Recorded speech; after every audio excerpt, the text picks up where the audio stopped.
Welcome to How You Livin', a transformative podcast featuring best-selling author, inspirational speaker, and minister, Dr. Rick Rigsby. And now, Dr. Rick.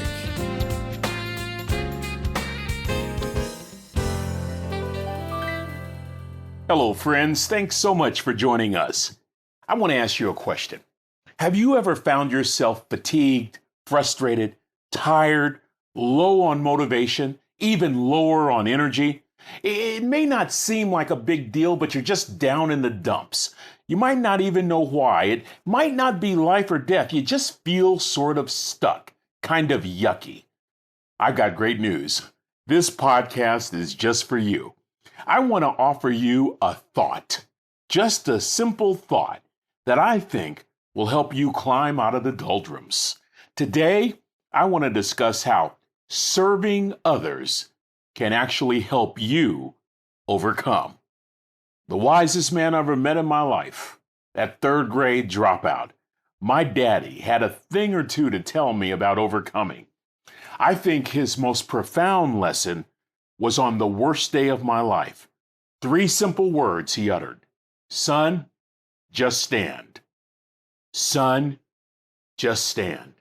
I'll never forget that. It was over 20 years ago. I'm standing in front of the casket that contained my first wife. I'm clutching the hands of my 2 little boys, and I look at my father, and he simply said those 3 words, son, just stand. What a profound lesson. It's a lesson that I continue to use this very day to push forward regardless of feelings or setbacks or circumstances.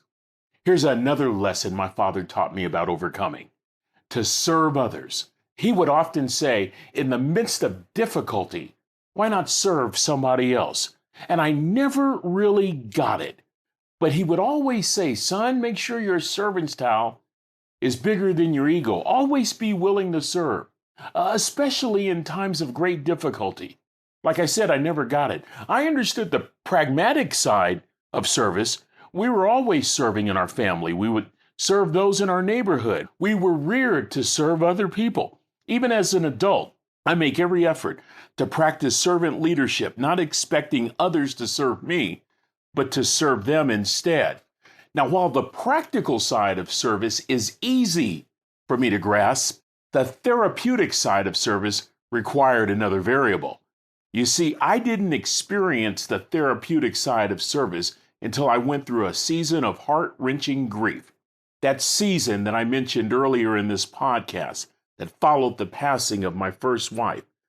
It resulted in a very sad home for me and my boys. A home that was once filled with joy and laughter was suddenly occupied with sadness and despair and a sense of hopelessness. We were lost. Some months later, I remembered the simple words of my dad. In a difficult time, look for somebody that you can serve. Son, look for somebody that you can help. I remember doing something very simple for someone. It wasn't a big deal. It was a small act, but guess what? Serving somebody else forced me to take my mind off of my issues, to take my mind off of my problems. It's hard to serve someone else when you're focused on yourself. And you know what? Slowly I began reaching out. Oh, helping here and lending a hand there. Simple things like volunteering to help clean up after a church event or visiting someone who was sick and in the hospital, sometimes even reading to them. I remember once going to the market and buying some groceries for someone. You know what I discovered? I discovered a joy that had eluded me ever since my first wife passed away. It was so invigorating to actually help somebody else. It was the best therapy in the world. My dad was right. Now, I want you to think about our current times. The pandemic has not only resulted in sickness and death, but also fatigue, mental illness, stress, isolation. In fact, isolation can cause people to focus more inward in ways that are destructive, a focus that can drift to shortcomings and to problems. These negative emotions can quickly push us into the doldrums. We start living our lives down in the dumps. Well, here's a perfect anecdote for COVID-related issues. Look for people to help. Oh, baby, look for people to help. You will be absolutely amazed how good you'll feel. You'll begin to feel like you're getting a grip, like you're regaining perspective. You'll begin to feel like an overcomer. You know what, friends? I want to introduce you to someone who epitomizes the spirit of overcoming. First, I've got to give you a backstory. Recently, I gave a speech at a board retreat for Covenant Health, a Tennessee-based healthcare network of hospitals and healthcare delivery services.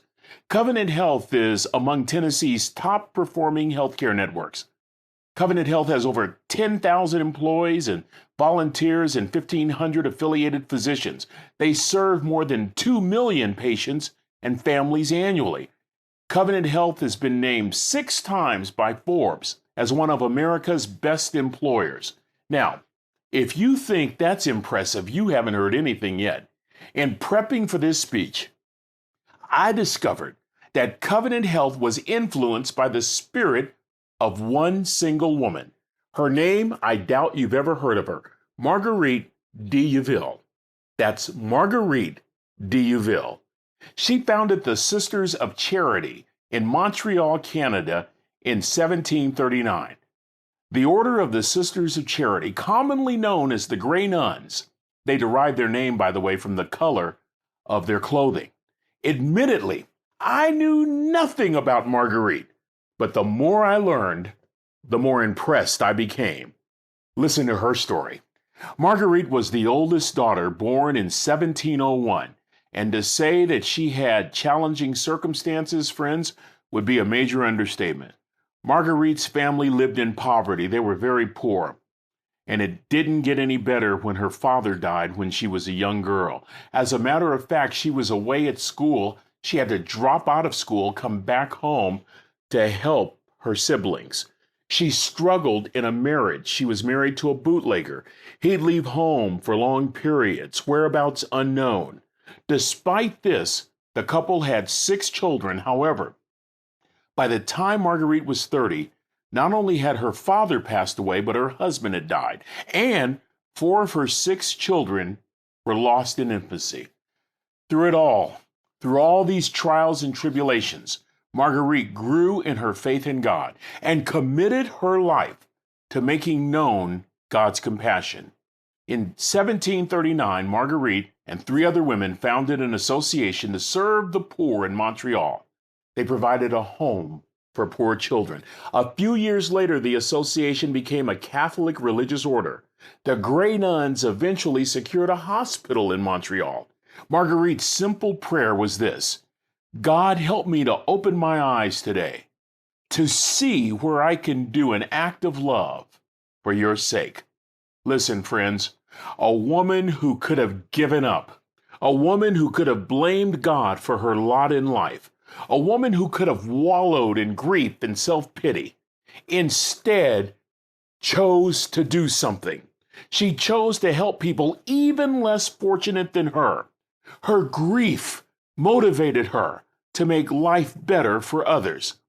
In 1959, Marguerite was honored by Pope John XXIII, who called her the Mother of Universal Charity.